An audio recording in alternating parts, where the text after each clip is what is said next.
I watch my brothers trip and fall into the same traps. Cause we don't study history, remain that nigga with that nigga type of thinking that started way back in slavery. And cause we're not shackled down, we tend to question where the chains at. Like where the chains at, like really what's holding us back? Well, you wouldn't be far off to guess there, probably where your brain's at. Mental slavery's the new slavery in a company with prisons that snatch your freedom and give your chains back. I write in the name of freedom, justice, and equality. My soul cries to see my brother dead. It bothers me to know we're kings and queens that sat in thrones to lead the greatest empires that ever stood. But slaves are all we're ever said to be. No. Throw that picture away.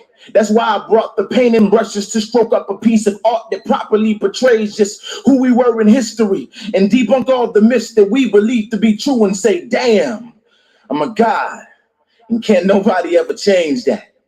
Young soldiers run and walk the streets without the fear inside their hearts that make them scared to go and fight this beast. Built with the heart to go and challenge the devil, but shit, the devil got our youngins thinking they brothers, their enemies. But revolutionaries blow their schemes. So people like me gotta die cause they see rebels to be conscious thinkers.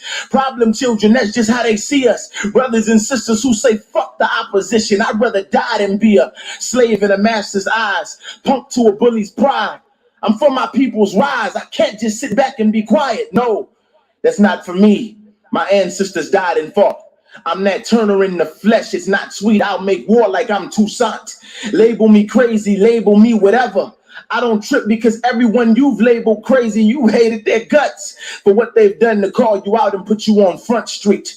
Well, if I'm crazy for the truth, then I'll be crazy me. So put me up there with the great you've called crazy, because crazy only means I'm standing for the truth and I'll die for my people. Take it or leave it, I'm young and I'm teaching. Everybody ain't gonna love me because everybody didn't love Jesus. This a life that make a coward walk in fear because he know you put your life right on the line when you go against what Satan agrees with. In this world of his, where you can talk the truth all damn day and a dummy gonna get more attention. In this world of his, where you can kill a black man on camera and get off, never mind the witness. In this world of his, where black men are being turned into women on screen, that's what they show our children. Now that's just ridiculous, but it's gonna take us to get tired of this shit to see a difference. Can I get a GC? You know God with Allah. Let's get it. This ain't no easy life, nah. All that revolutionary shit is how people die. Like you might wanna chill, homie. I'm just saying, like, look at Malcolm, look at King. You tryna be next in line? Hold up, wait up. Look how Master made us. Scared to stand up for our people, cause we scared to lose our life. Man, that's a trifling statement. I'm out here ready for the battle. I can die today, shit. Cause I know I ain't getting no freedom from no conversation.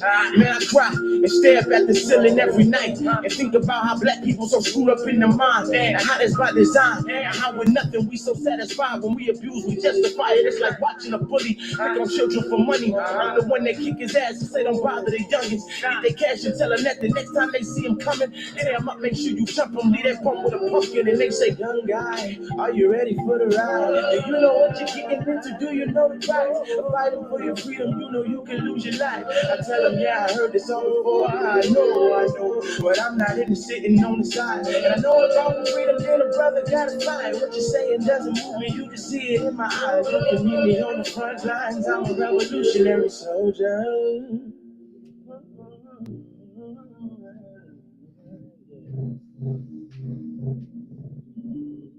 Look, I'm a different breed, the type of guy you rarely see. With a heart so big they think they'll take my kindness for my weakness. But don't confuse my love with all that sweetness, because I kill for what I love and willing to die for what I believe. Don't feel like I'm ahead of my time, I feel like I'm on time. I feel like God's using the youth to replace scary old time. I feel like all this here is destiny, it was written and we rise up and take the land with our bare hands from all the snakes and the giants. As I walk through the valley of the shadow of death, I feel no God but Allah, he makes the call see the rep. And since I know that I can't die unless he get a permission, the only only thing I'm worried about is trying to get good with him. And that's the reason I ain't backing down. That's the reason I ain't rocking with you if you're not around. When I'm in the field where it's real for us young revolutionaries, where we walk this life that we be talking about. That's why they ask me, young guy, are you ready for the ride? Do you know what you're getting into? Do you know the price of fighting for your freedom? You know you can lose your life. I tell them, yeah, I heard this all before. I know, but I'm not even sitting on the side. And I know if I want freedom, then a brother gotta fight. What you're saying doesn't move me. You can see it in my eyes. You can meet me on the front lines. I'm a revolutionary soldier. Hey,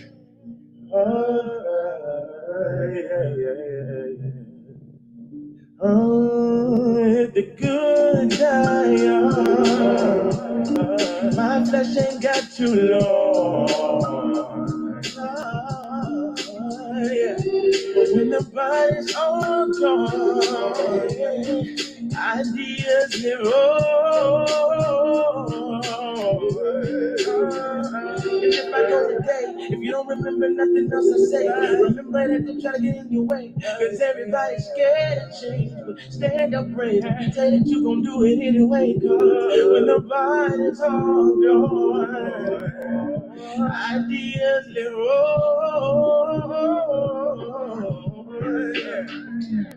And they say, young guy, are you ready for the ride? Do you know what you're getting into? Do you know the price of fighting for your freedom? You know you can lose your life. I tell them, yeah, I heard this all before. I know, but I'm not even sitting on the side. And I know if I want freedom, then a brother gotta fight. What you're saying doesn't move me. You can see it in my eyes. You can hear me on the front lines. I'm a revolutionary soldier. What's going on? What's going on, everybody? What's going on? Only from the pro-black perspective and whoever else out there. Y'all ain't said nothing, but still, what's up to y'all? Peace and black power. How y'all doing? What's going on?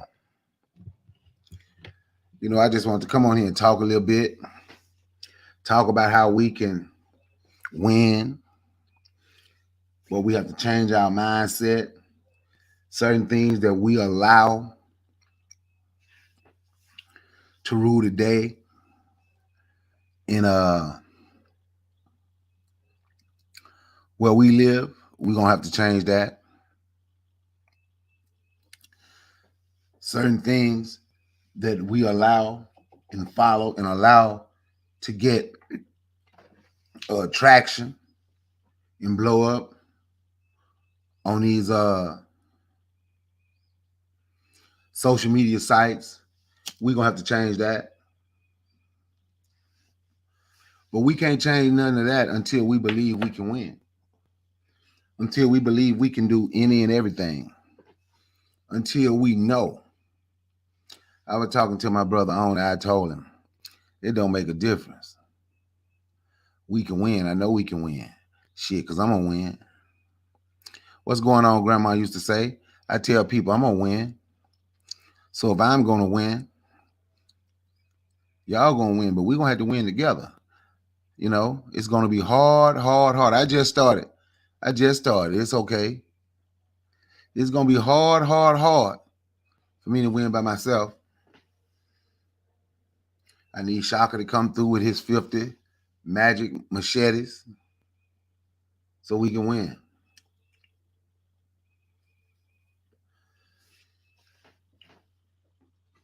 Now, I'm about to get started. I got a couple of things I'm going to play here. Videos or whatever. I'm not going to pull up the screen. I'm just going to play them. And how do I sound? Do I sound okay?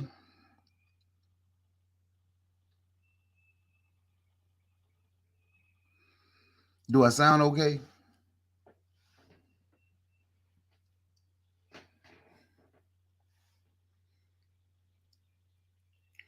So I'm going to play this one.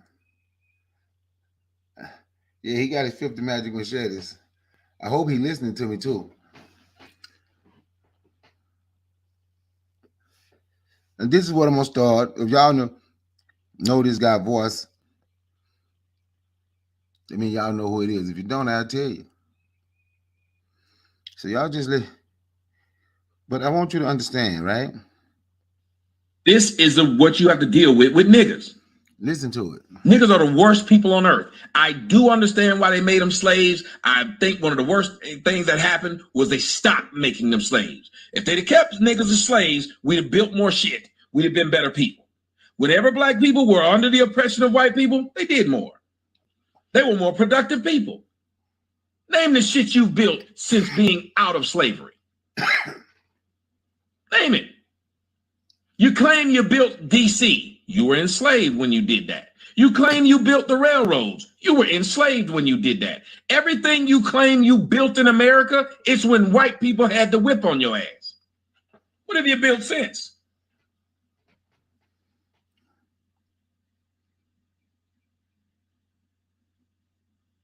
Oh, what have you built since? Nobody wants to talk about the facts. Now all you do is go around and begging white people for shit. Now, we ain't got to play that whole thing. Y'all know who that is, right? Y'all know who that is? So,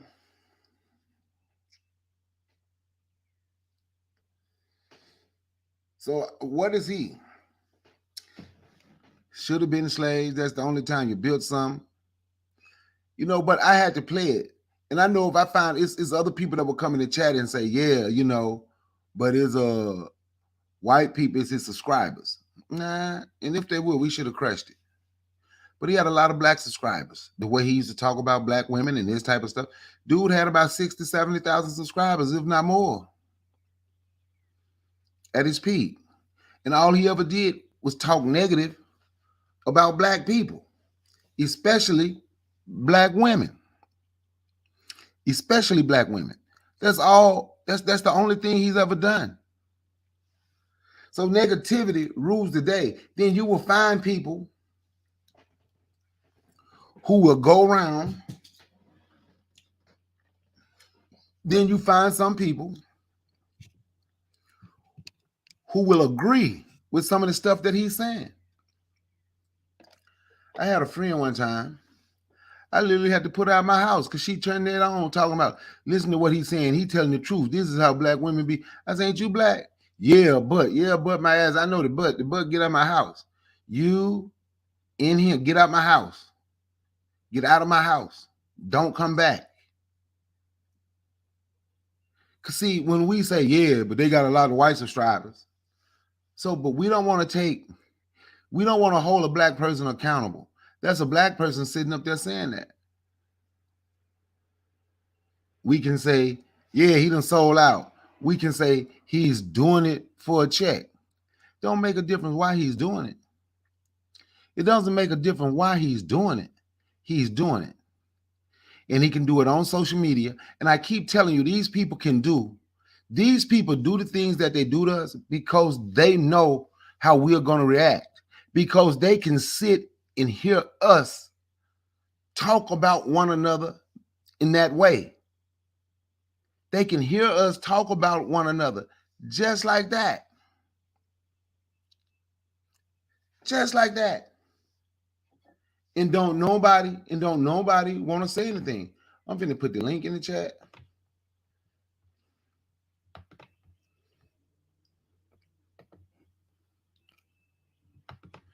But then if I say something, I have to say it about other people. Let's just complain and let's just talk about other people. No. We're going to have to change talking about other people because it's gotten to the point where we are asking them to treat us better. And I'm going to move on. I'm going to slide into what I'm talking about now. But we have to start holding one another accountable. People like that shouldn't even be allowed in your neighborhood, in your community. They shouldn't be allowed. But we will allow him because he's black. He's your brother. You know, all white people gonna see all us the same. I don't give a damn how white people see us. I don't care how white people see you. How do you see you? Do you see you and that guy the same? Other than his skin tone, are you all the same? See, his skin don't have him on my team. Black people like that, not on my team.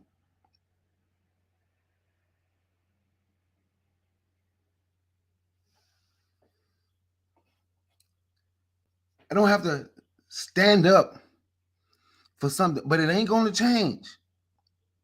And the stuff that happened and the stuff that we allow to happen, it's not going to change until we change our mind. We have to change our mind on certain things. We have to. How can you ever run, control where you live? Your neighborhoods, your communities, if you allow people like that around. How? If we still have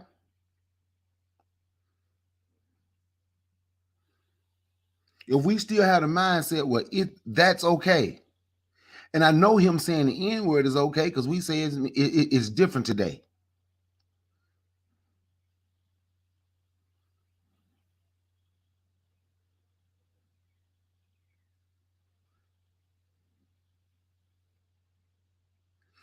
How do we see ourselves? Do we see ourselves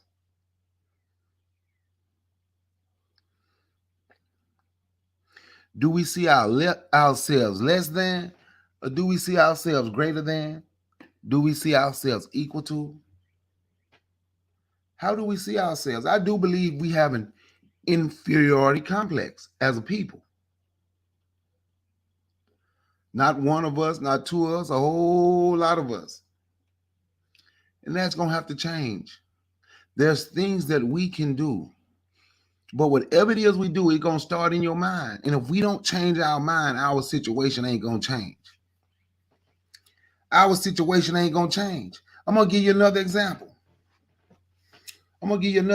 Right? Something I just talked about the other day. When those neo-Nazis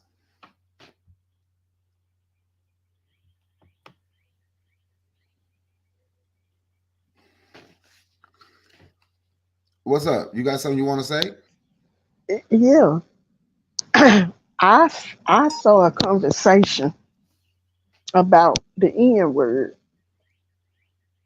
And these white people say that black people don't have the right to gatekeep the N-word because it don't hold any weight now. That any and every race ought to be able to say it because of how it's used in the hip hop community and how black people throw it around that it's a term of endearment that is not offensive anymore. You know what? I ain't see that conversation, but I believe it in a sense, even though I don't use the N-word and neither one of them better not call me that. And I tell black people not to call me that. In a sense, people ain't gonna like when I say this, but in a sense, he have a point. If it's a term of endearment and you can just say it in front of anybody at all times, okay. I always ask the question, why do the people that use it get mad when somebody else say it? If it's a term of endearment, if it means something different today, why do you get mad if a white person say it? Why do you get mad if a Mexican or an Asian or an Arab or an East Indian say it? Why are you upset? Why are you upset when they? You understand what I'm saying, Grandma? I understand exactly what you were saying, and that's how the conversation went. And they was arguing back and forth about it. And all of the other people, when I say white people, I'm talking about all of the other people. All of them was agreeing with him.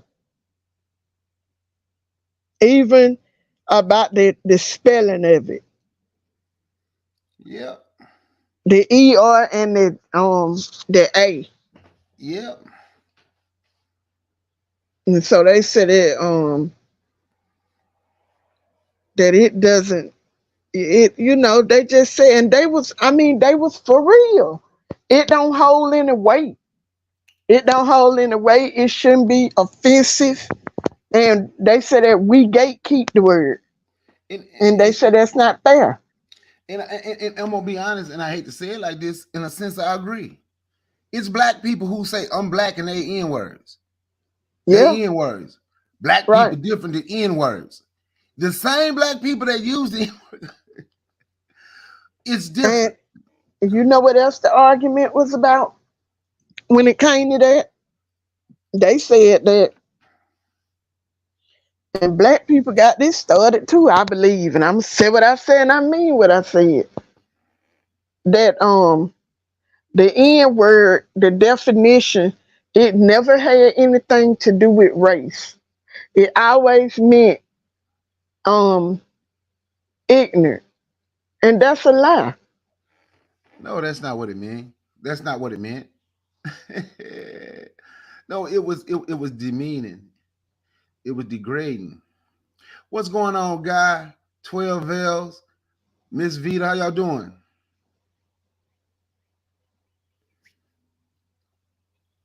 But yeah, it's not me. Anybody can be it. Well, if anybody can be it, I always ask this question when they say anybody can be that. Why is it that it was only one group of people that was called that? If anybody can be it. If anybody can be it. If anybody, see, but I'm going to tell you something, right? And when I say we need a mindset change, I'm going to tell you something, right? You remember after the that thing Cat Williams did have black people going crazy bragging on Cat Williams, and I have no idea why, but anyway, but that's me. Yeah. And remember Dave Chappelle said something, right? Mm-hmm. So then people came at Dave Chappelle by the way he talked about black people. That's how he made his career, right? Mm-hmm. Now, as long as you've been knowing me, haven't I been saying that about Dave Chappelle before he ever said anything about Cat Williams? I've been saying it for years. People get mad with me because he's a celebrity. People upset because I said the hell with Cat Williams. Because see, only thing we do, I say we need a mindset change. Only thing he did was talk negative about black people. Black people don't run Hollywood, but negativity, we have allowed negativity to rule the day in our neighborhood amongst us. That's all he did was talk about black people. But that's what most of our mind is. The reason we accept it and agree with it, because we don't like black people. That's my opinion. That's my opinion. Go ahead, Eric. Can you still hear me? Yeah, I can hear you. Can y'all hear Eric? Oh, okay. But yeah, it was just a trip that I ran across that that conversation. They really was talking about the Trump shoes. And y'all think that a lot of black people, and even after they came out and said that about the sneakers and how black people buy sneakers, I would have thought that when they said that black people would have proved them wrong, but they didn't. They showed a lot of young black men buying those Trump sneakers. Yep, they sure did spend $400 on them. And the white people in the comments, they was eating it up. Yep, some of our people have made Trump a hero. The guy who said black people can relate to him because he's indicted and about to go to prison. Oh my goodness. So I don't know. I don't understand it. Trump ain't for any. He's not for us at all. And this thing with these migrants, we gonna always be on the bottom. They putting us to the bottom. Agreed. They're making how many classes is it? First, second, third. We ain't first, second, third, fourth, fifth. Which one? What? But we are allowing. There's things that we can do to change this narrative. That's why I always ask the question. See, we don't think we can win in a fight. Well, keep your money. We always complain about how we get treated. Keep your money. See, the don't vote thing don't matter no more. Let me tell you why it don't matter anymore.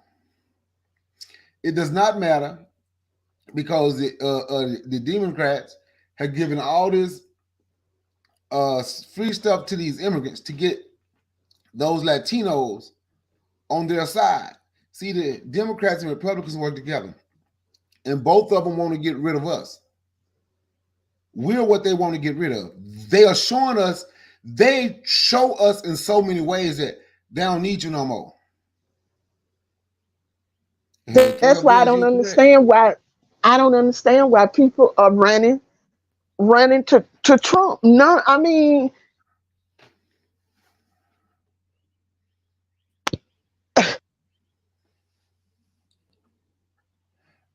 you still there? can you hear me? I heard that. You went out for a second. Oh, okay. I said I don't understand why the people are running to Trump. I don't understand that. I don't either. Didn't he just say that? When he just calling black folks SOBs and when the players kneel, when he just saying a lot of stuff, when they just beating up black people at the Trump rallies and stuff, and now you on their side. I don't get it. I don't get it either, but cause see, okay, I say I don't get it, but I do. We are still searching for some white people to do something for us.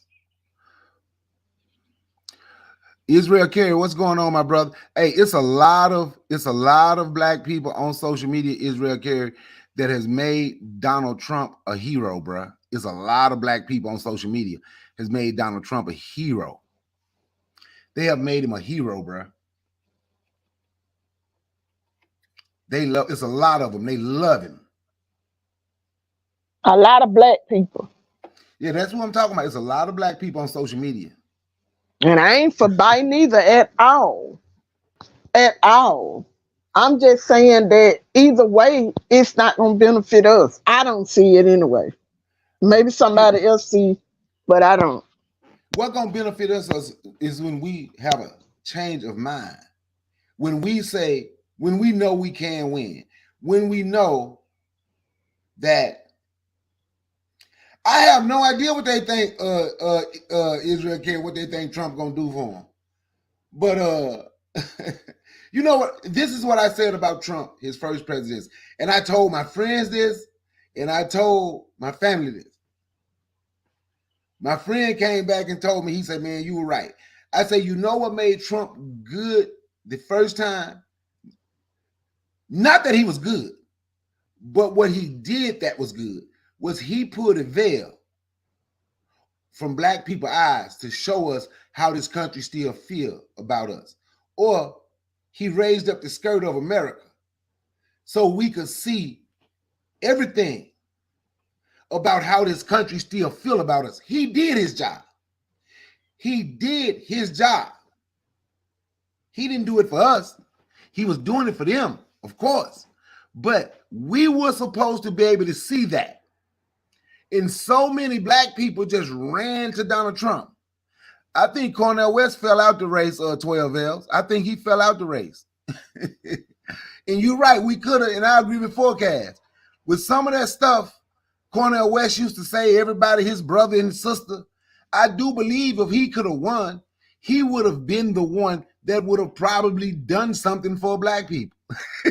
As crazy as that sound. As crazy as that sound. But I think he fell out.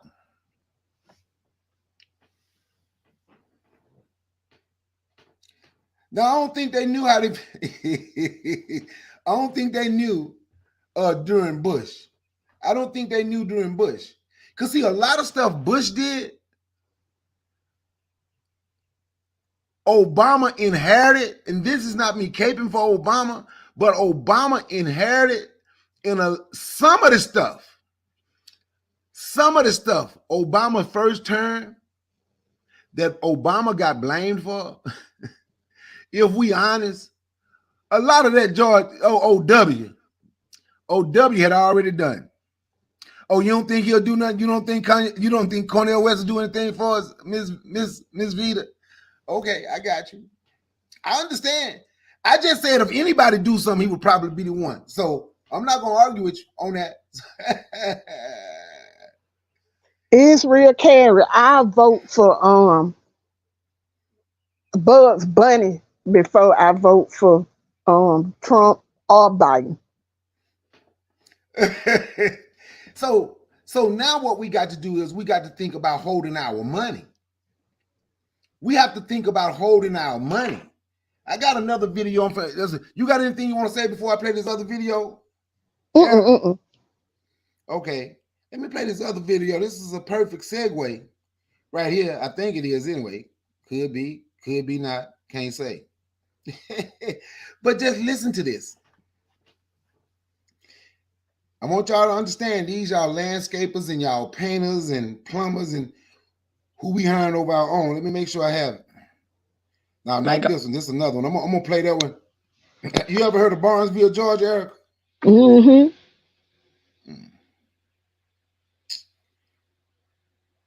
Let me see if I got it right here. I ain't got it.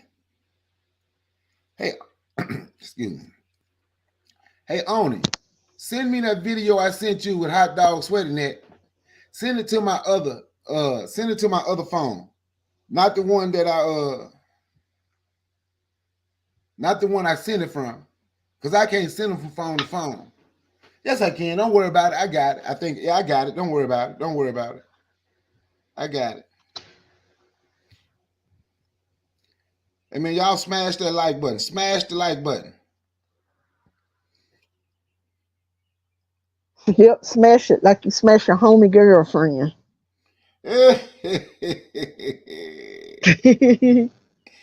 Hey, hold on, give me a second, because I'm gonna pull this up right here. I did this one need to be played. I don't know if I heard anybody play this one, but this is something absolutely we need to this is something that we absolutely need to think about while we are out here. Because I want y'all to remember, Joe Biden then already told you that black people, you're gonna have to work with the Hispanics. He might have meant for. Here we go, right here. Just listen to this right. You got one of the Jamaican brothers is doing an interview with a Hispanic man speaking about. And by the way, that's hot dog sweating it. That's what I'm gonna stop calling that dude. That was Monty Python, whatever the dude name called him. Y'all know what this is, but just Why that he don't see black people working in a lot of Hispanic owned businesses, or even when they are become supervisors or things like that. Notice they hire their own. They don't want to hire black people. But I want you to pay attention to what this man is saying in two instances. Let's go roll that. Let me ask you one question. People are saying, especially the black people or Morenos, especially them, are saying that when you guys are legal, like you, for example, and you have a company, you won't hire nobody, especially black people. Is that true? No. Have you ever... It doesn't matter race. If you want to work it for anybody. All right, I beg to differ that, because I've seen a lot of Hispanic with businesses. Hold on. I've seen a lot of Hispanic with businesses, and I don't see any black people working. Let me tell you one thing. Yes. Black America, they're really difficult to deal with. Respect. Number one. They're kind of difficult. If you don't know the flow, the way they move. Black American is difficult to work with. If you know how to, I know them. You have to know the person, how it is and how they're thinking.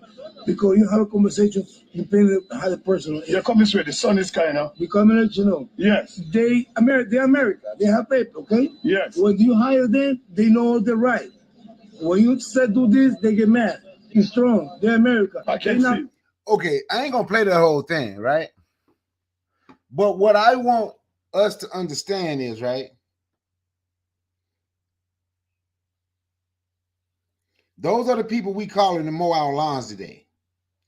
Those are the people that we're allowing to take money out of our pockets. I'm talking about from each other. Things we could do together. And you're giving it to people that are telling you they don't want to hire you. They won't hire us. They say because you know your right. They say because you know your rights. But I know black people that live right across the street from me.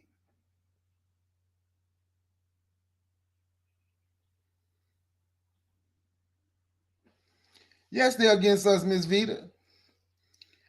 That were on that every year. Seems like every other year they call the Mexicans to paint their house. I don't know what kind of paint they getting, but every other year their house got to be repainted. I said, my son do this. Show the work. But the people over here, when we let still, they'll call them. Then want to ask me to help and do something for free. No, no, I'm charging and I'm high. Can you help me pick up this box right here? $100. $100. You want something done for free, then you want to call me. But when you want to pay, you want to call other people. They come in, they take your landscaping. We pay them to do the morning line. We pay them to paint. We pay them to do the pressure washing. But when it come down to us, we got a umpteen dozen questions. A umpteen dozen questions to ask. Now, I'm going to tell you, I'm not complaining about them not hiring black people. That's not my complaint. My complaint is, why do we constantly hire them? That's my question. Why do we constantly hire people you know don't care about you at all? Why do we see ourselves as worthless? Because that's what I'm starting to believe. It coming down to we see ourselves as useless, it's worthless. We're nothing. The inferiority complex that we have for white people, constantly calling them supreme, the inferiority complex has just spread to every other ways. They work better than you. They work harder than you. They're gonna bring a whole team. They can do this, they can do that. But when it comes to us, you got a umpteen dozen questions. So I was throwing away. Somebody asked me what was I gonna do with the trash when I was throwing away trash. Like, what you think I'm gonna do with it? I'm gonna throw it away. Well, how you gonna throw it? You know what? Don't worry about it. I don't want you to be my customer. Call somebody else. Pay them more money. We're gonna have to change our mind on certain things if we want to get better. You know what I just went through? What's that? I got my floors redone. And the man that did the man was a black-owned business. So I was happy about that because, he was talking about how we needed to support black-owned businesses. He even said that he wanted me to bake a few cakes for him. I said, okay. So when it came time to do the floors, guess who showed up at my house? Mexicans. When I called that man, I said, I thought you was a black-owned business. He said, I am, but I got Mexicans working for me. If you want your floors to be done right, you better be glad that I sent them. You could have called me. I would have sent my son down there. Next time, call me. All right? I'll send my son down there. And that was so heartbreaking to me. That's what they think about themselves. That's what they think of. That's how they feel about themselves. And I'm saying when we was talking about it and I was picking out the material that I wanted my floor we had a long conversation about black businesses and how we need to stick together. And, we had a long conversation, and then that's what he sent over to my house. And they were so rude because I was back here in my room and I couldn't go up in the front of my house. And they went to lunch and they left my door open. I didn't know that the door was open. All kind of stuff. And I said, I believe they talking about me. That's how I felt. And they probably were. I felt that way. 12F, the black ones are black. The non-black ones ain't black. The black Latinos, they are black. The Afro Latinos are black. The other ones ain't. And you know what, Forecast? I got somebody else that does like home improvement. And he came over here and he said, "Who did your floors, Eric?" And I told him, and he shook his head. Yep. And he said, "They wrong for this." You should have called that dude and told him. You should have had him pointed out and then call that black dude and told him, telling him to I bring tried, his. I done tried to call him 5 or 6 times. He would not answer his phone.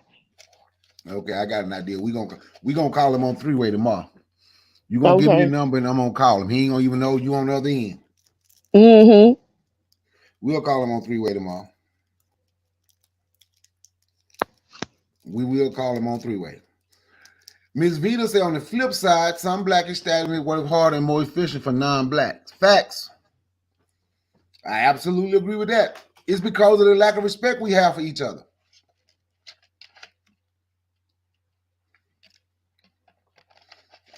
It's because of the lack of respect we have for each other. That's why when I'm highlighting business, I'm always highlighting business that's good. Gonna treat us good. Gonna treat us right. Our people. 12 L's, I agree. I agree. That's why I say we need to change our mind.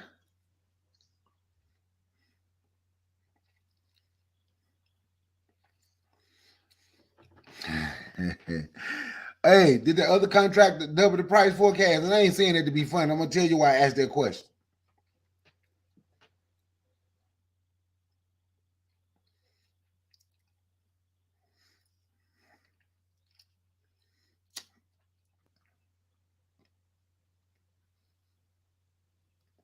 That's just some of you're right, but that's just some of us 12 L's. But I get you though. I remember some people asking me how much I charge for pressure washing. I gave them my price. These was all they said I was too much. Well, you're gonna get what you pay for. But I tell them I'm being honest. I might be a little high, but I'm damn well worth it. Hey, y'all might not be. I'm 52. If anybody in here my age and they remember Curtis Matthews television commercial. I do. You ain't that's what he used to say, Curtis Matthews television. We kind of expensive, but we damn well worth it. But you know what, folks? That's what I did. Them people told me I gave them my price. They all called somebody else. Now these were Mexican they called. It was a white boy. He broke the window in one of them house and didn't tell him nothing. And so he didn't finish. He just told him he was done. They paid him. Back of the house wasn't done. He messed up 3 houses back to back to back. They called me and asked me, could I come finish what he did? I'm like, they say, don't you pressure wash? I'm like, yeah. I said, I gave you my price. You didn't want me to do it. It was too high. Well, we hired somebody else and he didn't do it right. I said, so I got to come straighten up what he messed up. They're like, yeah. I said, what price did I give you the first time? She said, $175. I said, nah, it's $350. I say, it's $350. Yeah, that's too much. I said, well, call that other dude back and let him come fix it in. He won't answer the phone. Ain't got nothing to do with me. You made your decision. You wanted to change. You wanted to save $20. Now you got to buy a window. I said, I'm insured. I'm licensed, insured, bonded. If I broke your window, my insurance company would have came out here the next day and put a whole nother window in your house. But you wanted to save $20. He didn't finish the job. The other one said he just left. They paid him early. They saw 3 sides of the house, paid him early. The 4th side of the house got paid. He ain't finished that 4th side. He wrapped up and left. I told him the same thing. Well, we only need 1 side of the house done. You only want me to do 1 side? Yeah. I say $175. They said, well, that's what you said for the whole house. I say that was before I had to come fix somebody else's work. So you gonna charge that much? I say $200. No, you ain't gonna play me. You got what you wanted. You got what you paid for. You got what you paid for. big ass 5,000-6,000 square foot house. I'm already giving you a cheap price at that. Well, he did it for 150. No, he didn't, because he ain't finished. So he ain't do it for 150. He got $150 from you. From all three of y'all, he got $150. They were black because Yeah. They ain't want me to fix it. They said my prices was too high. I said, I got to go with somebody at work. If I got to go with somebody at work, my price double. I don't really let people know that. I know, just like somebody had told me that they didn't know that the bakeries in Publix used store-bought box cake mix. I said, yeah, they do.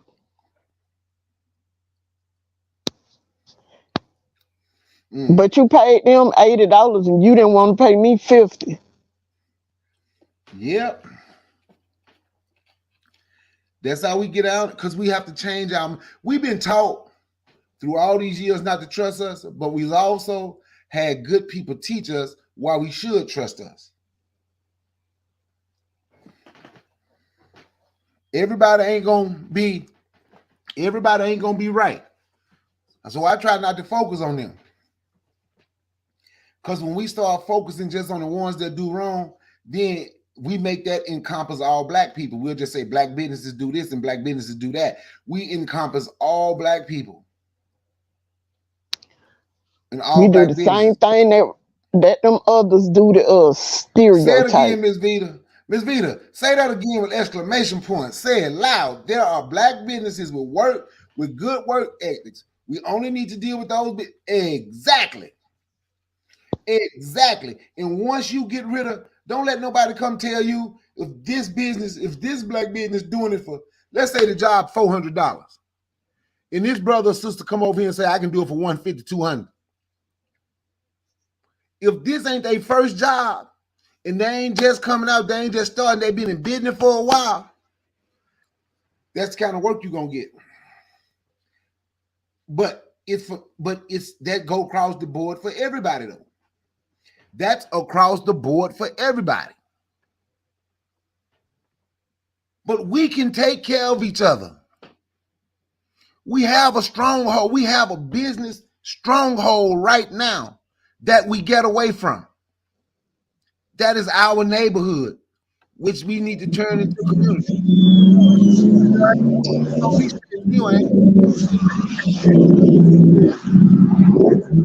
12 L's. Hello, how are you? I'm absolutely magnificent. The police chasing you. I hear the siren. I'm in Harlem. Okay, so I just wanted to say that. So I went to Charles Pan Fried Chicken, which is a very popular soul food spot that has several locations now. And I came in and another guy came in behind me. And right away, the worker goes to the guy that just came in behind me. And he says, she was here first, right? That's already a strike. Like I'm already got attitude now. You understand what I'm saying? You already put me in an attitude because now you acting like you don't know who's next. And then, right, I asked him, where's your meat? Why isn't your meat on display? I only see like the cornbread, the mac and cheese. I said, where's your meat? He says, oh, we don't have it on display because we keeping it warm. Aren't they keeping the mac and cheese and everything on warm? Make it make sense. I'm just telling you, black people be doing the most. They always doing the most. Was he new? Was he? I ain't never been here, but I know I ain't buying nothing from there. I said, oh, you got other locations, right? I walked away. He said, well, you don't want to buy nothing from here? That's why I came up. I was like, yo, black people always want to do the most. What he told you about the meat? He said, oh, we just trying to keep it warm. His green beans, mac and cheese, cornbread, ain't none of that going. So for the record, you was gonna get cold food. You was gonna have warm meat with cold side. I wasn't gonna even try it. I said, $10 a side. I'm not spending a lot of money for play. You know, like they want to make things so expensive. I remember when sides used to be $3. Now the sides are $6 to $10, and y'all still want to give attitude and play games. That's not okay. It's not okay. Yeah. And then you go to some other stores. I remember I went to go to this. It was a Caribbean place. I went to get some jerk chicken. The lady said, "Oh, the jerk chicken not ready yet. Come back in 30 minutes." I come back, and she said, "Oh, I remember you." And she makes me a plate. I didn't see the meat either, right? Because usually jerk chicken's on the grill, right? Okay, so she makes me a plate, and it's got it in the bag and everything. I open up the bag, and there's no jerk chicken there. She gave me a whole nother dish. So the jerk chicken wasn't ready. She's trying to push it off, get me to buy something else. That's black business for you. That's the old black business. That's the old black business. Yeah, that's old. That's a lot of them. You got people in Atlanta. What about? Do you have any people in Atlanta 12L? I've been to Atlanta. I don't really got no people in there, no. If you ever come back to Atlanta, holler at me. I'm gonna take you to some black business that's gonna show you how it's supposed to be done. Oh yeah, okay. Is one of them gonna be beautiful? Because I heard that spot is really nice. So to be a restaurant called Beautiful. I've never been to Beautiful. I've never heard of Beautiful. I'll check it out though. I'll check it out. What you do is go on my channel, and you can go to my shorts. I ate at the Beautiful before. Was it good? Because I heard that was a spot to go to. It was good, but if you come to Atlanta, tell Bakari to take you to Busy Bees. If you want some real good soul food, Busy Bees is the beautiful food is good. It is, and the restaurant is pretty too because it's colorful.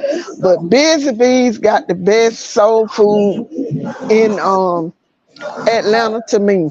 We gonna get to arguing. I never heard that. We gonna get to arguing. You say that again, Grandma. You say Erica. We gonna get to arguing.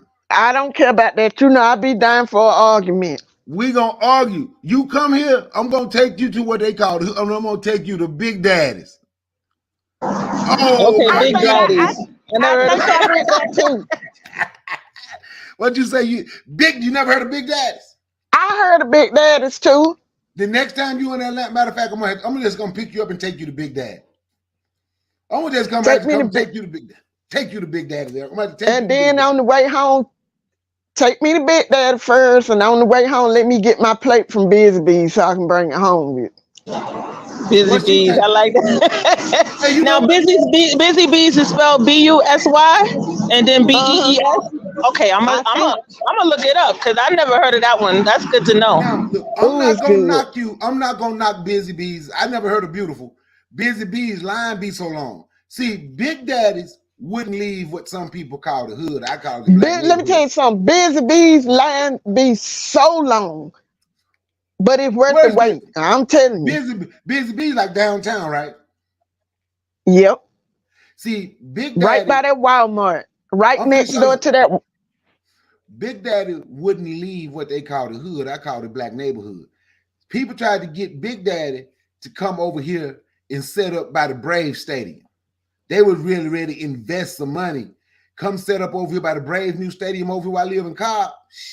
But they wanted Big Daddy to add a deli to a Big Daddy say, that ain't what I do. He wouldn't leave. He won't leave. That's the one black neighborhood that I can say other people have tried to open soul food restaurant, other races, they can't stay open 2 months. The people over there ain't supporting nobody but Big Daddy. Big Daddy got like 3 restaurants. The people where Big Daddy is ain't gonna support nobody else soul food but Big Daddy. That's the only soul food restaurant I ever been in where you see Arabs, Chinese, East Indians sitting down eating in there. Really? Hell yeah. I ain't never seen that. I never see them other people like that eating our food. Well, you know, when I went to Atlanta, I've been there twice. So the first time I went for a TD Jakes concert that was over there by the arena, right? So where the Coca-Cola place is, everything. So we was downtown where now they got the Ferris wheel. So we were staying over there, and the spot we would go to was the underground area where they had the food court. Yeah.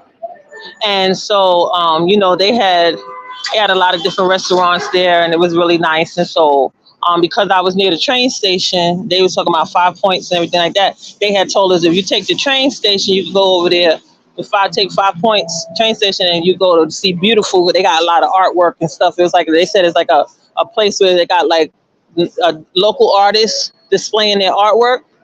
Uh-huh. And then when I went the second time, I went to go for a Creflo Dollar conference. We stayed near near the airport, and then we would take the bus. Yeah, we take the bus to go that they provided at the hotel to go to College Park.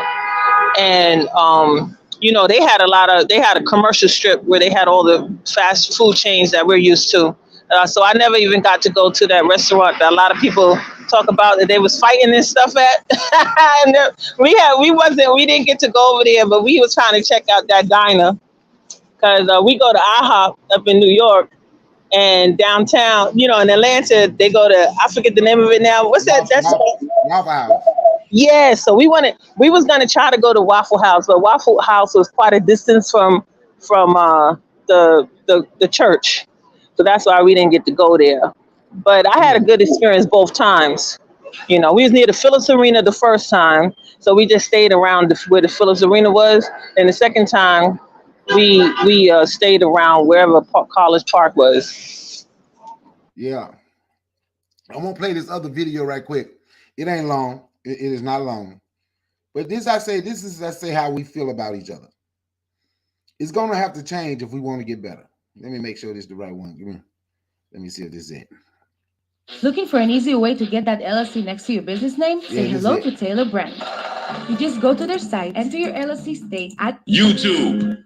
Shit, subscribe to your shit too, bro. In the wake of Meek Mill being called out by a bunch of Philly artists for basically blackballing them, Gillie, who has had his fair share of promises from people in the industry, he's choosing to speak out and also send a message to the young bulls. After being signed to Birdman and Cash Money, then falling out with Birdman, and then having to rebrand yourself as a podcaster, you guys know Gillie is signed to Dave Portnoy and Barstools. One of the things that people always give him flack for is that, Gillie, you're signed to a white man. How can you claim you're for the culture when you guys went and did a deal with Dave Portnoy? Now, Dave has a very colored past. He has been caught on tape using the N-word, but that still was not enough to deter Gillie and Wallow from signing their podcast to him. So, with his first-hand experience in getting screwed by certain people, here's the message Gillie is sending out to everybody. The youngins out there that's up and Now coming. listen, say he got screwed by certain people, but listen.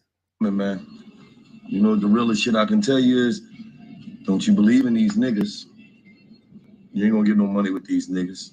They gonna call you up. They gonna tell you how good of a job you doing. They gonna tell you we need to work something out. We need to figure shit out. You're never gonna get money with the niggas. No, but they talk all that shit about the white man. The white man's gonna be the one that sock it to your motherfucking pocket. I know it's gonna be a bunch of angry niggas mad at me today. How you gonna say that because you niggas don't break bread? Shut up. I don't respect you niggas. So is that a term of endearment, the way he was using that? Is that a term of endearment? No, it's not a term of the day.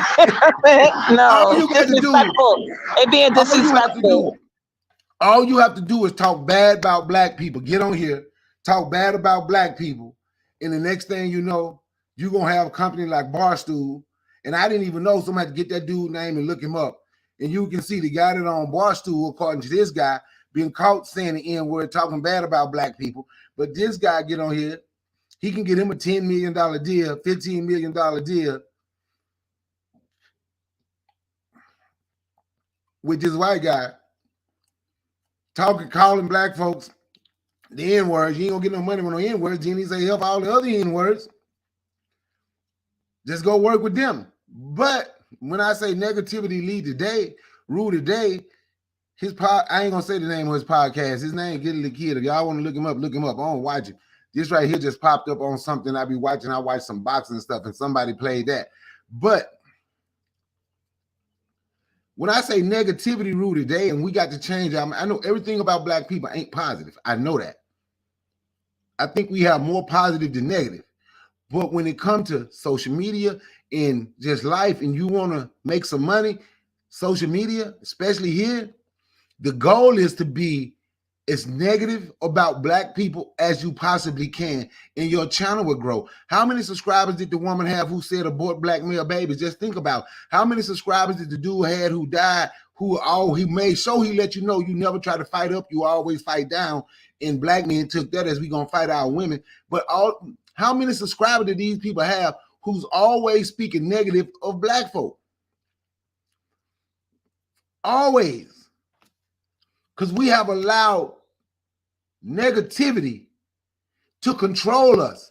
And these be the same people want to call somebody the N-word, this.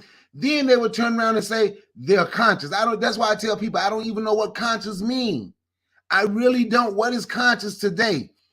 You conscious. So, but they are N-word, but then you are, I don't get it. But then the same people will say, well, this is how white people see us. So white people is the one that gave us the name.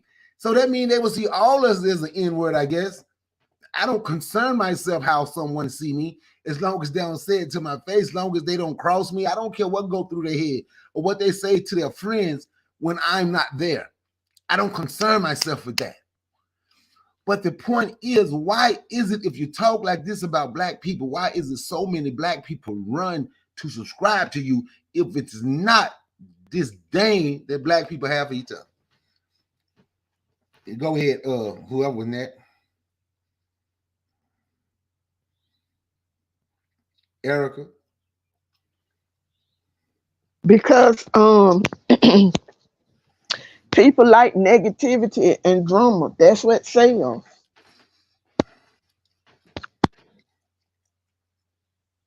That's what sells. So that's what they subscribe to. You see, our channels don't get any traction. You're right. But like you said, start talking negative about black people and stuff, then you'll get all kind of subscribers then.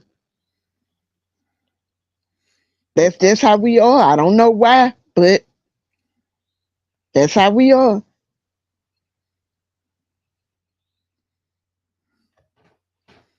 You're right, but we gonna follow that. 12 L's, you have something you want to say?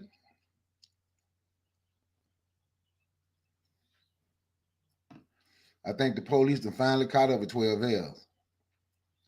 You know, they were chasing her. She said she was in Harlem. Oh, the two police ain't with me. What you saying about what happened? No. I think that black people find, when people are talking negatively, they find that more relatable than when you are talking like decent and respectful. Like, I don't think that enough people experience people that are not high stressed and overwhelmed. Like a lot of people's parents and mothers is talking reckless. You know what I'm saying? So when you popping off, that's something that they're used to. They find it relatable, and therefore they find it acceptable. But if you're talking all calm and stuff, they think you're trying to be white. Do you think I think a lot of them, that's what they accuse you. They'll say, oh, you trying to be white. You know what I'm saying? Yeah.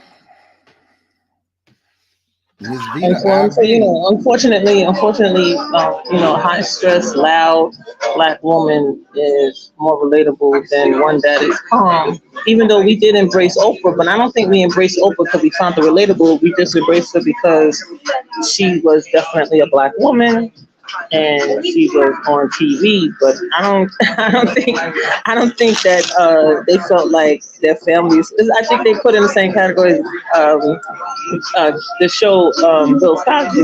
Bill Cosby. A lot of kids would argue that it wasn't a realistic situation. Father being in the home, mother a lawyer, father's a doctor in the house. They just thought it was like real fantasy, so they was entertained. You know what I mean? But they didn't feel it relatable. Yeah, but you know what? One of my best friends, right? We talk every day, probably about 2 times a day. He lived over in Colombia. We always checking on one another because he lived in another country, right? He said Bill Cosby is the reason. The Cosby Show is the reason he went to college and graduated college. He said when he saw the Cosby Show, that what made him want to go to college and graduate college. He graduated from Norfolk State. He said that what made him want to go to college was Bill Cosby and the Cosby Show. But what I heard a lot of people say that, especially Bill Cosby was the reason that a lot of people was in my age bracket was a lot of reason why the people was wanted to go to the HBCUs. Yep, that's where he went. He ran track. He ran track. He's from the Bronx. He's from the Bronx, and he ran track. He ran track at Norfolk State. That's awesome. Yep. He said, and Bill Cosby gave a lot of money financially to HBCU. I was just about to talk about them too. As much as I respect, that's why I tell you, they got. Now I love HBCUs. Don't get it twisted. But that nonsense, what they did y'all know Morehouse tried to get some of their money back that Bill Cosby had donated him when he got in that trouble?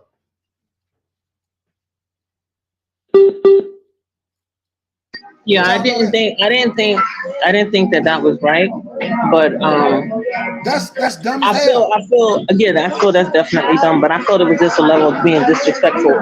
You know how black people play up to white men, so they do that. I feel like they was doing that, hoping that they wouldn't get on a negative list, because that was unnecessary. Like, who tries to give back money? You know what I'm saying? Yep. I'm like, what the hell wrong with them? I ain't gonna, that pissed me the hell off. They were already on the negative list because when they had boys walking around. When they had boys. Go ahead. Go ahead. Go ahead. I'm just about to say they was already on the negative list. Yep. Ever since, because you know that the all male school, you could find boys walking around on campus in dress. Yep. They had to fight that. Yeah, people like can't do that. Yep, it's a lot. I ain't gonna say that, but yeah. No, well, you know what had upset me is that they did a report where they were saying that more white people was attending that school because they are accredited. So they were saying they get the same education as any other college. So they started going to those colleges, and our own kids wasn't getting the money to be able to go there. And I was like, now what kind of nonsense is this? You know, that's why we had got the Rachel Dolezal in the first place, because nobody was really watching HBCUs. Historically black, so HBCUs, they wasn't watching them. No, they wouldn't watching them. But Forecast said he can't believe I said. See, Forecast, the difference is I ain't gonna make up stuff. I'm gonna speak the truth, and that was some damn bullshit, giving back money because people got mad at Bill Cosby. That was crazy. Then turn around and say, but Morehouse, I ain't never heard Morehouse complain about money though, so I can't say Morehouse turned around and said we ain't got no money. I have never heard them say that. Actually, they say Morehouse got money. Actually, they say Morehouse got some money. So, but that's still crazy as hell. Yeah, it's crazy, but I didn't see nobody acting like they don't want to eat at McDonald's after R. Kelly went there, right? So R. Kelly, he had got bailed out by one woman paying all that bill, and then he went to McDonald's. Nobody was trying to boycott McDonald's. Am I wrong or am I right? Nobody was trying to boycott McDonald's. You're right. You're absolutely right. But yeah, I ain't like me and Ed talk about that all the time. But like I said, that's my homie that live over in Columbia from the Bronx. He loved Bill Cosby and he graduated from Norfolk State. Boy, you talking about so damn pissed off they gonna give money back. I bet not ever hear them talking about they need some money. Ever. They better not ever say they cash strapped. Ever. Even though I know a couple people, kids who went there on football scholarship and graduated and said they loved it, but man, don't you ever say y'all cash strapped, giving back money. But Dr. Boyce Watkins, he lost his ability to be on TV because he wouldn't really talk against Bill Cosby. Remember that? Remember Boyce Watkins and Roland Martin, you used to see them on regular television. You know, like our high frequencies.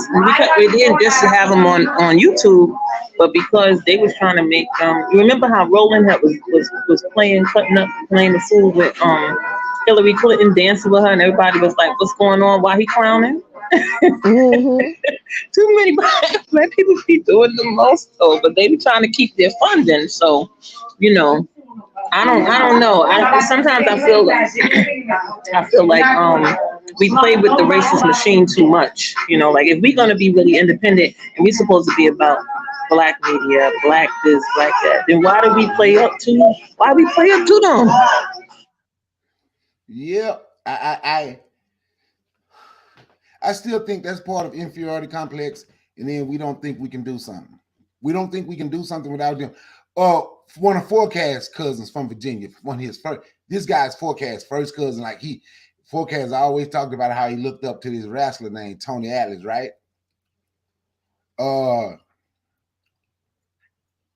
Ain't no white money funding no HBCU, Jack D. They ain't being, if they are funding them, they ain't giving them $50. Yeah, they get state funding and they ain't getting what they supposed to get on that. But Tony Atlas, right? When I said they don't think they can do something without them. And I'm gonna find this video and send this to Forecast because he always looked up to his big cousin. But Tony Atlas, he was Mr. Olympia. Then he was a professional wrestler. And he was a star professional wrestler. So they asked him, this was a few years ago, they was doing a Black History Month program for Black people in wrestling who gave the breakthrough. Tony Atlas literally said so many white people named doing a Black History program. It was a white guy during the interview, stopped him in the middle of the interview, say, Tony, you know this Black History Month, we talking about what Black people did. Tony Atlas said, yeah, I know, but it ain't never been a Black man or a Black woman that can do anything for themselves. A white man had to do it for them, had to help them, had to show them how to do it. So you can't say nothing about no Black history without mentioning white people. That's how a lot of our people feel. But that's why I said that when 12 said she don't know why we keep running back to the machine instead of trying to build our own. It's because we don't think we can do it without them. It's almost, that's why I named this We Can Win, but we have to change our mindset. We have been defeated in the mind. In our head, we have already lost. Who's that boxer that was formerly Cassius Clay? Muhammad Ali. Okay, you know what confuses me? When Muhammad Ali took the stance and said, I ain't fighting in the Vietnam War. He said, them people didn't do nothing to me. And they arrested him and everything. And then he went on to Africa. Why do we still have so much problems connecting the African diaspora as Americans when many of our greatest, Michael Jackson, all of them went to Africa. They always try to help us put a spotlight on Africa and the injustices that's going on there, and we don't pick it up. The American Blacks don't want to be bothered. And I'm like, what's going on? Even when it comes to Ghana, we had Ludacris and other rappers, young people that got young people's eyes. They went to Ghana. You didn't hear a new wave of young Black Americans trying to go to Ghana. We didn't. They just say, oh, you can get citizenship here, blah, blah, blah. And even Cardi B performed in Nigeria. Nobody really, I don't even see them really, I don't see them interested. You know what I'm saying? I mean, Clinton went to Haiti, right? So we had people go to certain places, and it did not make a wave of American Blacks start settling or doing any kind of new business there. And I think it's odd. I really do. Yes, Forecast. Yes, I do. Forecast trying to take a shot at me. Yes, I do, Forecast. Hey, Jag the Diva, they need to give more money then. If they are funded, they need to give some more money then. They need to give some more money then. And that's okay. It's okay who founded them, Jag the Diva. That's okay. We didn't have no money coming out of slavery to open no school. Right, because what year was Spelman founded in? We didn't have no money to open no school. That's okay who found it. That don't bother me. It might bother some people, but it really don't bother me at all. We didn't have no money, but it's something that was founded by Black people. But look, I take their money now. I consider it business. You know how many redneck customers I had? Shoot, I consider it business. Use them. They didn't use us. I'm gonna be honest with you. They didn't use us.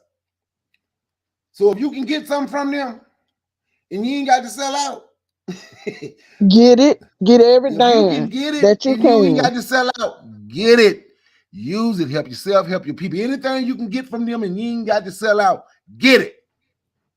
Play on their heartstring. Man, them white folks, them men that come out there when I had my trash company, for Thanksgiving. How you doing, Mr. Curry? For Thanksgiving? So you ain't got to buy no Thanksgiving dinner. Man, them people gave me like $2,000. Like 4 hours. The bank gave me like $500 for Christmas. For Christmas, they did the same thing. So if you can get it, Jag the Diva, I'll say get it. See, Miss Vita say it's a disconnect. Although we are African, we don't have any reference. Our generation and our next have been raised as Americans. We really think we are included. Flip side, no African nation has stood up for us. None. You know what, Miss Vita? I will agree with that, but I can say this one that did. If you look up and see Kenya, look and see during the civil rights movement, and it surprised me. Kenya's East Africa, and most of us descend from West and Central Africa. Look up and see how many people Kenya was sending over here during the civil rights movement. With if you look up what's her name, Fannie Lou Hamer, look and see how many people that they send and asking whatever it is we can do to help. So at a few of those sit-ins, lunch counters, I don't necessarily agree with it, but I understand what they were doing. Some of those were king, but you are right. For the most part, the majority. Because how many countries? 54 African countries, 48 of them black. I can really only name that one. They even came over here and fought during these people Revolutionary War because they thought it was going to free us. Now, during that Revolutionary War, our people in West and Central Africa was absolutely oppressed. But see, that's what we do. We get like them when we get in position. So the ones over there now that got the power that can do something, they just started acting like them so they can keep it. That's it's crazy how we see each other. It's crazy. But that's the only one I can name, Ms. Vita. So I'm not disagreeing or trying to debate with you. That's the only one I can name. Yes, crickets. You're correct. Yeah, only we know your uncle was over here. On Pro-Black Perspective, we know your uncle came over here and helped. So we're gonna thank your uncle only for coming over here from Jamaica to help.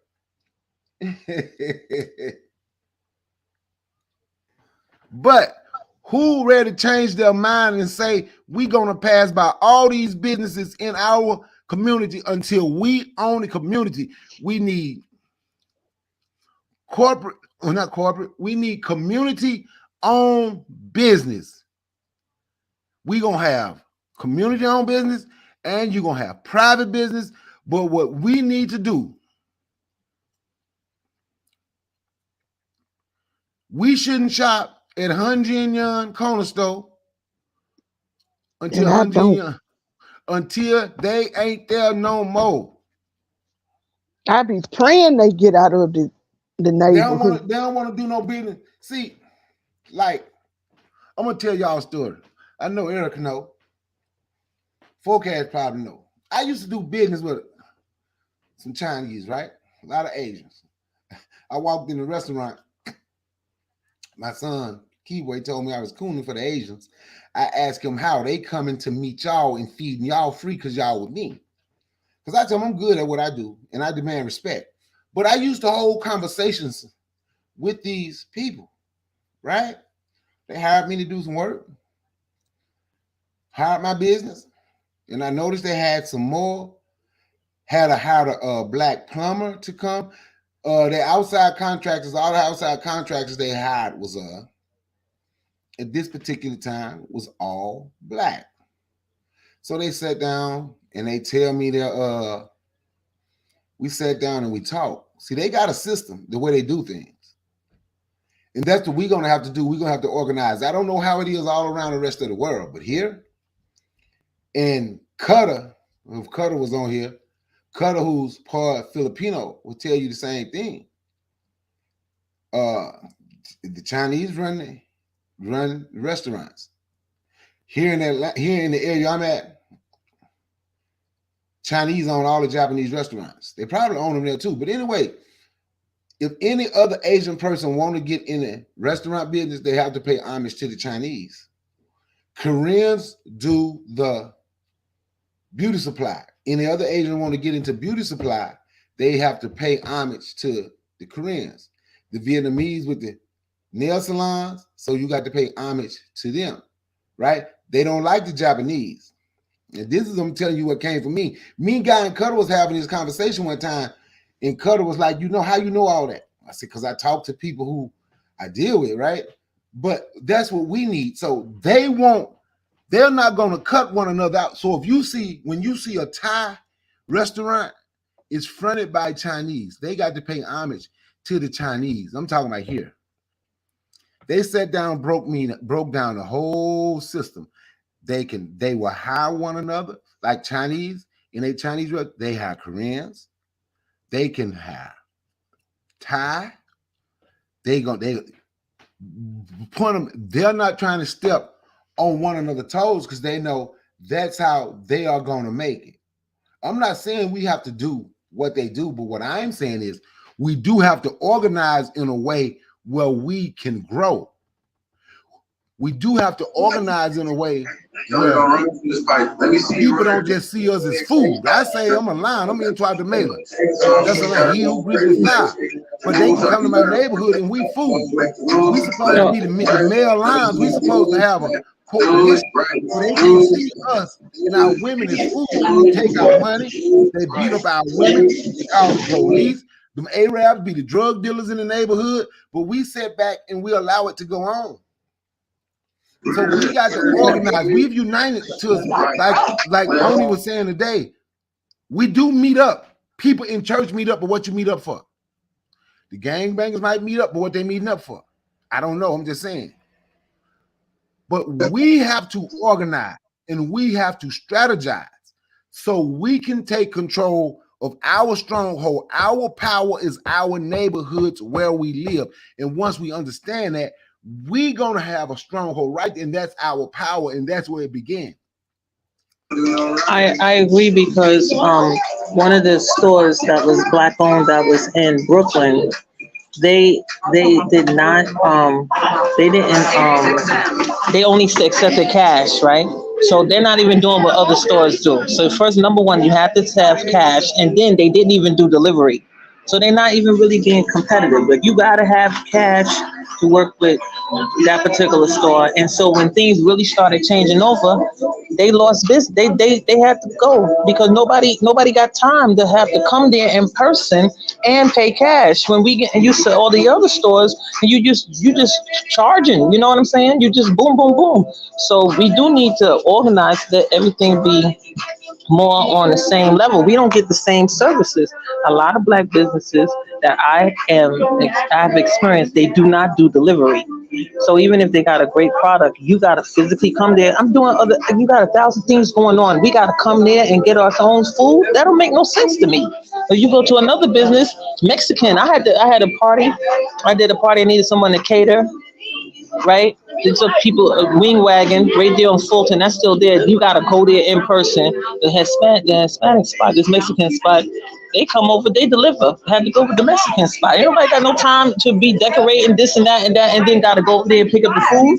You know, so it's a problem when we can't get the same services we can get from another place.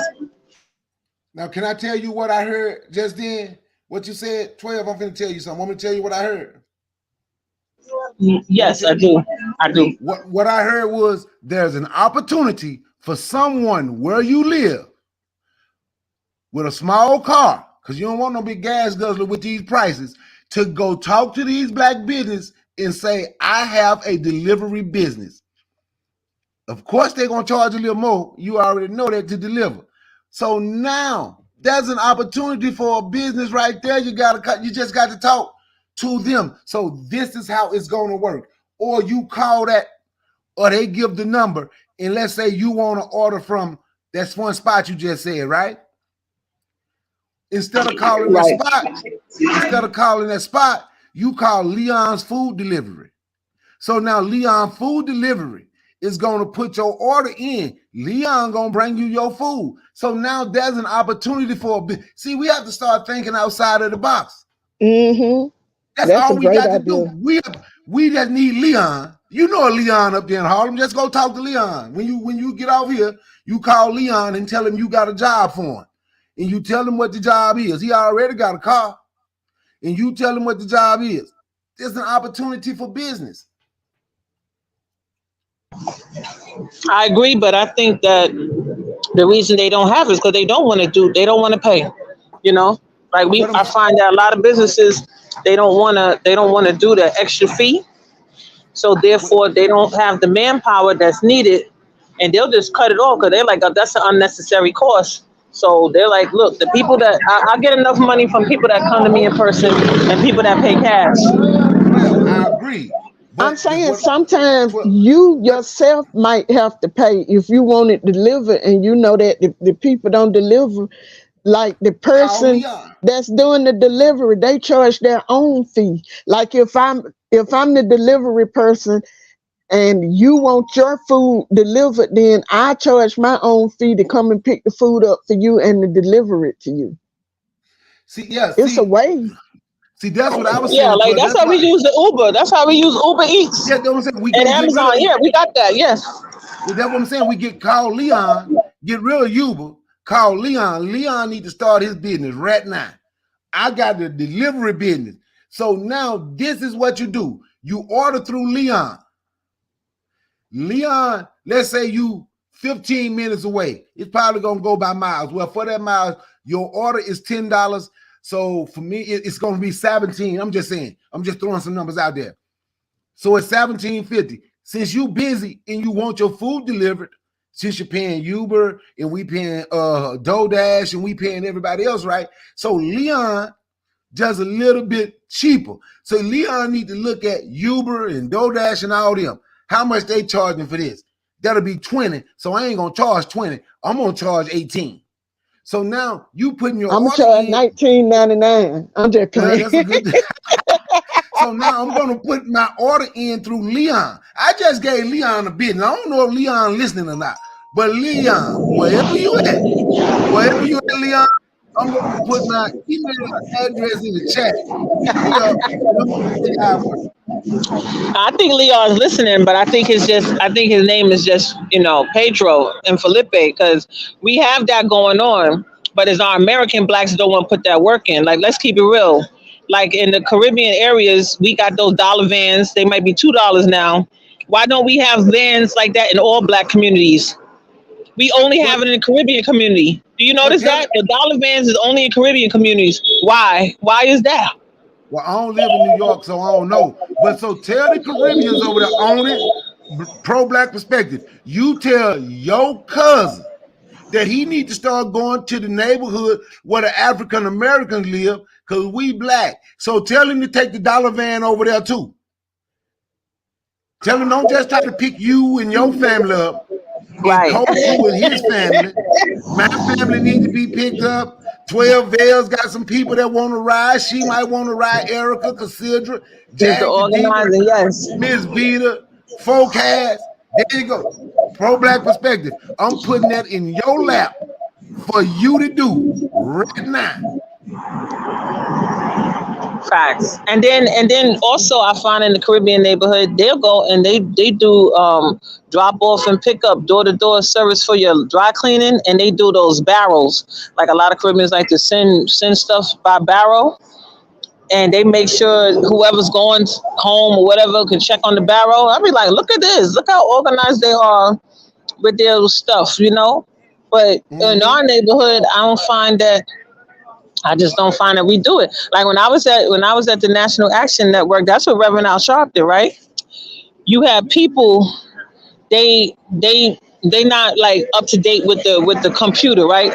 So they need somebody in like Al Sharpton's place. They still do actual phone calls because they got so many seniors within the network that they do things that You know, a lot of places don't offer no more. Nobody calling you. You know what I'm saying? Like you gotta go online. Like everything's online.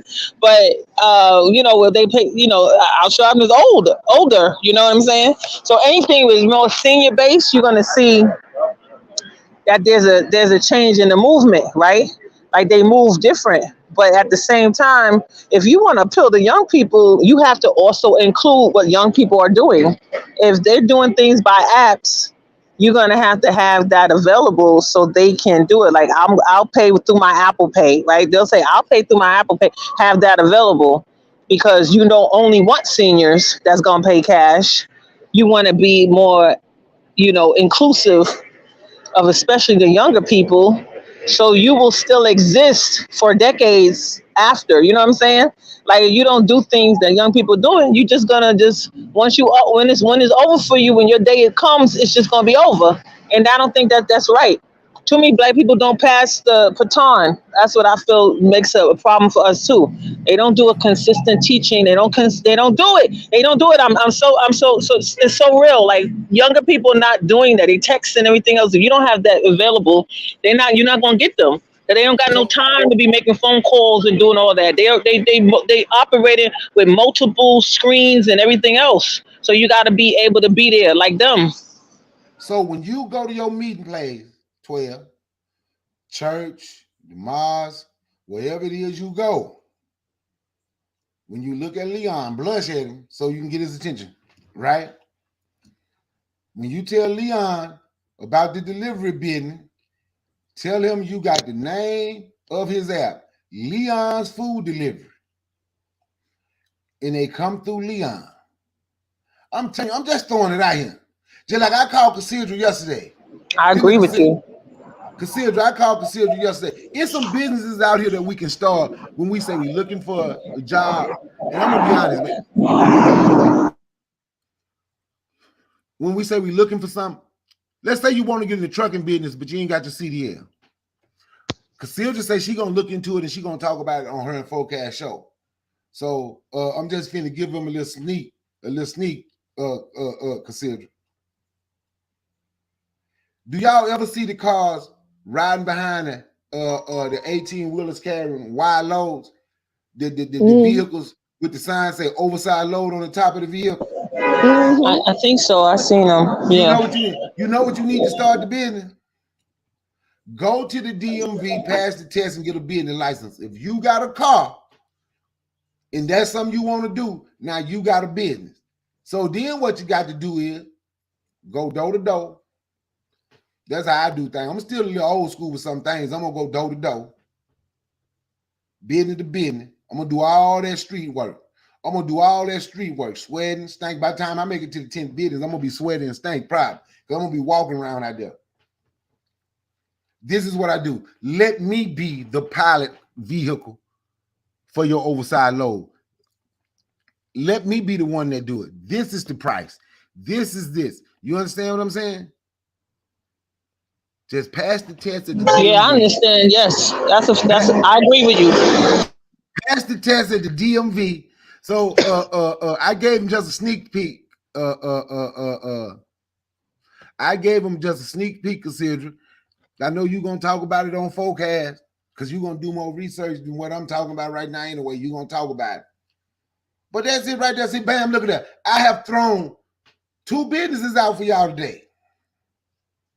When y'all go to church, the mosque, the corner, go to your Black Power meeting, wherever it is you go, tell Leon, tell Lakeisha, tell them we got these business ideas right here. If you can't remember, tell them to go to Brother Bakari channel. Tell them to smash that subscribe button and notification bell too. And tell them, say, look right here. The name of it is We Can Win, but we have to change our mindset. And that's all I'm saying. Because look, I'm going to tell you about me because I'm open. Because I had to do something. This system had beat me down so bad, right? This system had beat me down so bad by August last year, September last year. The stuff I'm talking about now, I couldn't even think about it. I couldn't even think about it. And I was mad. I think I cussed everybody out.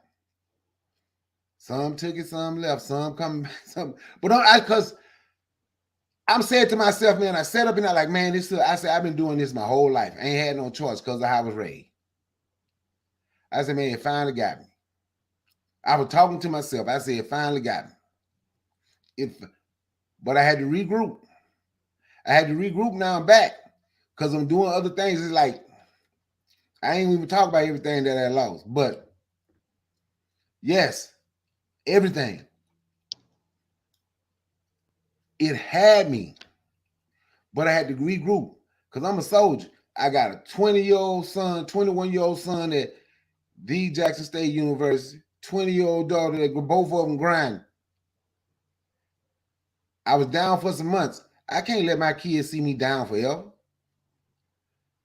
I cannot let my kids see me walking around with my head down. I'm the man.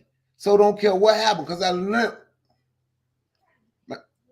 My pops learned me when I was a little boy. There's always something a man can do, so I can't let it keep me down. So I just had to regroup. He said, man, you can go crush cans. You a man, you going to do something. You don't let it get you. You don't let it get you. You the man, you got to be able to take care of your woman and your children.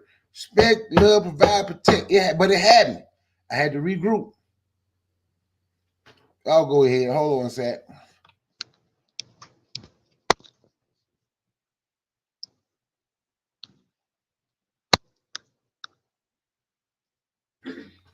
All right, I'm back. Who want to, y'all go? But yeah, those are some good ideas that you just said. I had never thought about anything like that because now you got me thinking. Let me tell y'all a story about my food delivery business. I ain't want to do it, but I knew this one lady. You used to see them around at the store. She said she was looking for a job, and she had a small car. I promise you, within 48 hours, I had 8 restaurants. And I said, go up there and tell them I'm sending you. This is what they're going to do. You sit down, you go over everything for your pricing. She said, what is this? I said, fill up, you fill your car, you're going to ride for a long time. I got these big trucks. That ain't a good business for me with these big trucks. I said, you got 8 restaurants right now. All you got to do is do good. This was really before, like, Uber Eats or DoorDash had taken off. Right down here anyway. She said she didn't do it. She did eventually get her a job. She said she didn't want to do it. I'm like, man, I don't talk to these people. Because it don't make a difference. I'm going to talk to all of them. Black, white, yellow, green, orange, paper. We know we got some orange people because Donald Trump is orange. So we got the black people, white people, orange people with Donald Trump. The yellow, the brown. I'm going to talk to all of them. And that's why you're successful, because you just see the money, nothing else. A lot of people they mess up because kids, everybody can pay you. Everybody got money. Sometimes they neglect the child, and the kid can pay. You know what I'm saying? Parents give their kids money. I had to raise $300 every day for Salvation Army when I was helping them fundraise. And I would play up-to-date music that the kids like, and the kids was giving money. But a lot of people, they ignore people that got money. Everybody got money. Well, in New York, let's put it that way. Yep. Grandma used to say you can come back if you want to give your closing words if you want, because I'm about to get over here. Sitting on here talking. I got a meeting now at the African restaurant for my janitorial service. I'm finna go up there in about the next 15 minutes.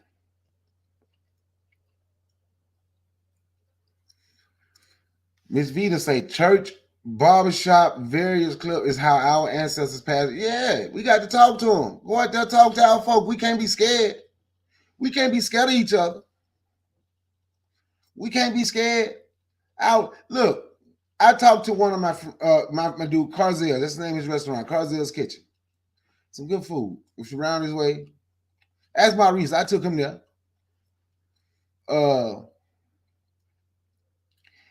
He don't have DoorDash or Uber Eats. You know why he don't have DoorDash or Uber Eats? When you order from DoorDash or Uber Eats, your price raised up, right? 12 L's, right? It's depending on if you already got like a deal. Like sometimes they give you 10 things like for free delivery or something like that. So it's dependent on how you have it and how often you use it. Yeah, but if that special ain't there, they charge, right? So The delivery, yes, they charge. So if something that's $10, gonna be about $20 for Uber Eats. So they getting $10 from you. The reason some restaurants don't have it this month, because they charging them to use their service.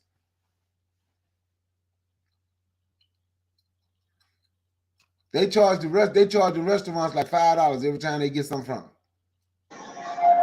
Correct. And if they mess up on the order, they can just cancel it and the people still keep the food. So some people hustle on that, because they put it as the customer is the right one. So they get the food, they play games with that, So a lot of businesses don't want to be bothered. So they are getting paid double. They're getting paid from me. If I ordered, then the restaurant got to pay them. They coming out. Now, Leon can cut them out. Leon can cut them out. I can't hear you, 12 L's. You muted. I said my train is here, so I gotta go, but I wanted to let you see that I'm in the train, okay? I'm listening to you though. I'm gonna lose audio, so I'm listening. No, that's so cool. Bye guys. It was nice being on your panel. Thank you. Yeah. Thank you for coming up. All right. So Cassandra, you say you're gonna send this live to Leon, Lakeisha, huh? Let's send it out. I'm just throwing some stuff out there. I'm only scared to go talk to his uncle that owned the dollar van, telling him to go over there. So Black, he's scared. Only man, I'm getting a little disappointed with you, man. I respect you, but you got to go talk to your uncles who driving the dollar van and ain't doing the right thing. All right, I'm about to get off here. Look, man, I hope y'all enjoyed this live. If y'all did, make sure y'all smash the like button. The Cash App scrolling across the bottom. Y'all can run that damn Cash App too. But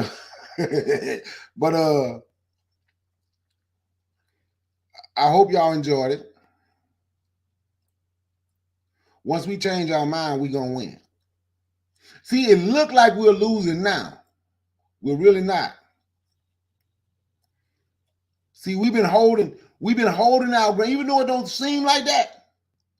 They say it's getting worse and worse. Some things is. Can't lie. But we've been holding our ground a little bit. We being pushed back.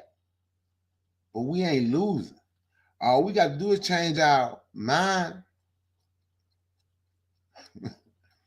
That's it. Change our mind. We're going to push them all the way out. I done gave Forecast a bidding. Forecast finna go get him an escort vehicle. Well, he already got a vehicle. As long as he ain't got no pickup truck, you're doing good. See, Forecast ready to go get him an escort vehicle now. Forecast gonna have his cousin driving an escort vehicle while he's still working till he ain't got to do that no more. Then him and his cousin running things together. From Virginia to DC, they got a lot of construction going on up there. The Carolinas got construction. Tennessee, Georgia. It's just about everywhere. Alabama.